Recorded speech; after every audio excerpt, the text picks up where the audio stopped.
what's next was also in the conversation. And thanks to the then coordinated by the Alumni Association, we were able to talk. And at our age now, talking is premium. Probably back in our day, I know back in our day, other things were more important.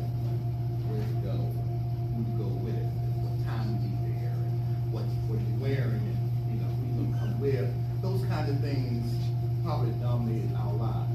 At this point in our golden years, good conversation, a good conversation, planning with like-minded people, being progressive. I kind of think about a quote from our president, President Obama, where he said, "Our destiny is not written for us, it is written by us."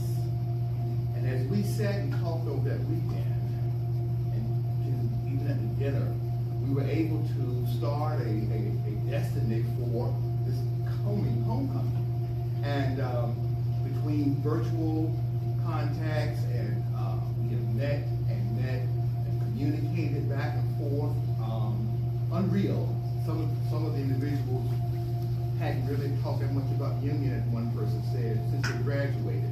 Here we're now planning and trying to get things together and touching base and sharing ideas back and forth. Because it is truly a team. It's not a one-person thing. It's a team. Because we need all hands on deck.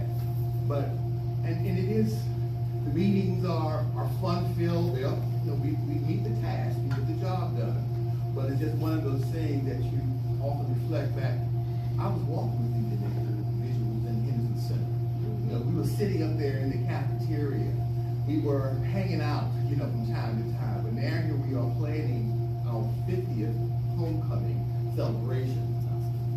The classes, while we are mature and somewhat seasoned, we still have fun. We still want to be progressive. So the tentative, well, it's not so tentative anymore, but the itinerary includes a lot of ideas from meals and meeting to having a reception after the game at the Delta Hotel.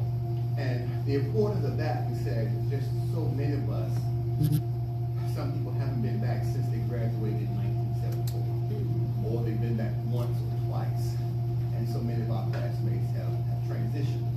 So we thought it was just important just to have a time separate from, well, it is a part of homecoming, but just a time to kind of get back in touch and see what else we can do, of course, because we know in 10 more years we'll be the diamond class, and we really want to shine there. But we're very, very happy to be meeting together and planning, and the teamwork that's occurring. I just hope it continues on, because right now it's no eyes. When you're talking, it's not like I-itis. You don't hear that in the meeting. It's we. What can we do? How can we accomplish this? Or what else do we have to do? Or where can I? If you don't hear the I want this, I need this, I. You don't hear that. We do hear the we. And from having worked, in management and as administration, I probably should have told you that from the beginning. My degree when I graduated from Union was in education, and of course since then had a chance to get additional degrees and became an administrator, retired as an associate superintendent. But in that course of teaching, principalship, directors, assistant superintendent, you get a chance to meet all types of people and work in all types of situations.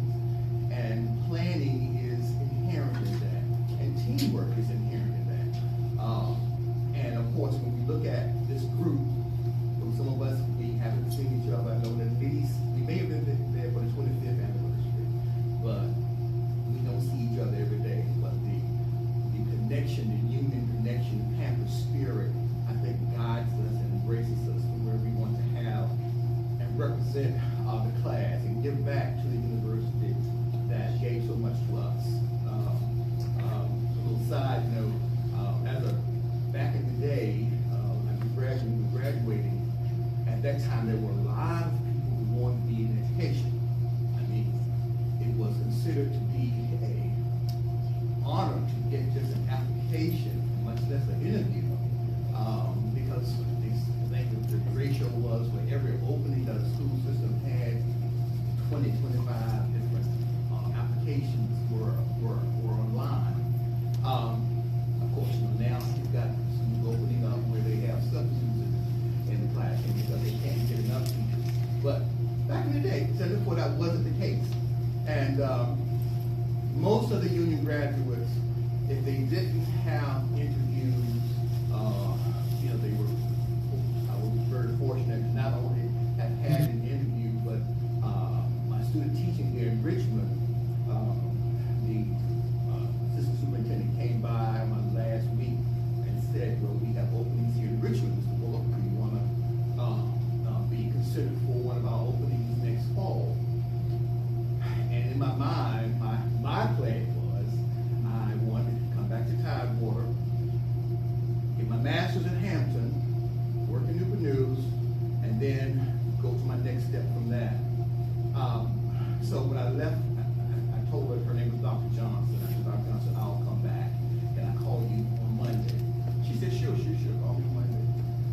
Made it back to Newport News about an hour before administration building was closing. Went in, said, I need to talk to someone right away. And they said, okay.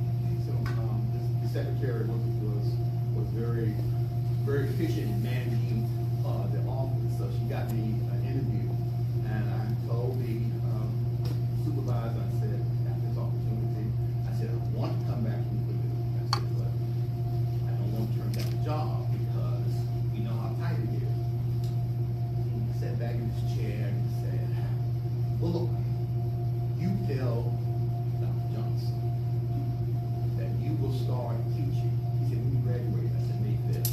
You will start teaching on contract because we have a vacancy happening with maternity leave. You will start on contract on May the 7th, whatever that Monday was. In my mind, on contract, I just want to know I got a job. I don't have to worry about being out there. But bottom line, when I went back, of course, having friends at other universities, and they were experiencing the difference of trying to get an interview, trying to get on. And then here I was, not only having had an interview, but an offer, and to start right after graduation. I'm not going to take that credit. I think the background that I got from Virginia Union, those teachers, they put us out there in the field. They gave us that background. Some of the names I don't want to start, but the children's literature classes got me to be a gifted teacher. In my second year, no tenure. Most of the tenure teachers wanted a gifted class, but because when I was interviewed, I mentioned some of the children's literature I've been exposed to. That particular assistant principal said, "This is what we want in our gifted teacher." So you can power that for us. Of course, again, no tenure. What you going to say, sir?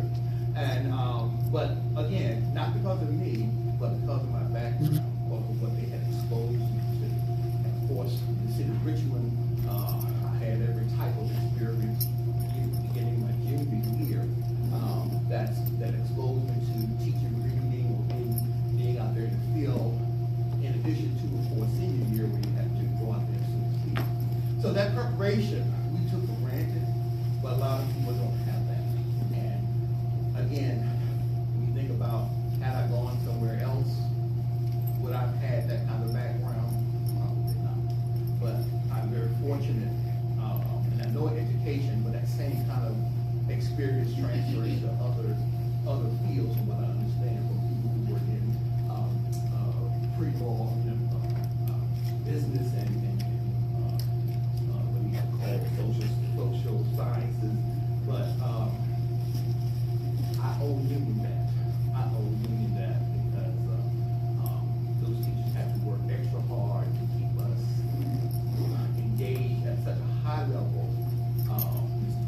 Dr. Bedford, that's another one that comes to mind. She was great child psychology. That was another thing we were able to use, and again, share this in my interview.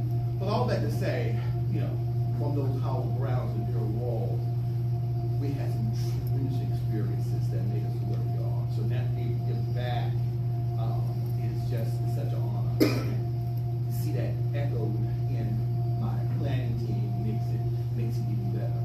But I know I'm just making some reflection, but anyway, that's the problem when you reflect with the union night, they can sometimes go back. But I do want to say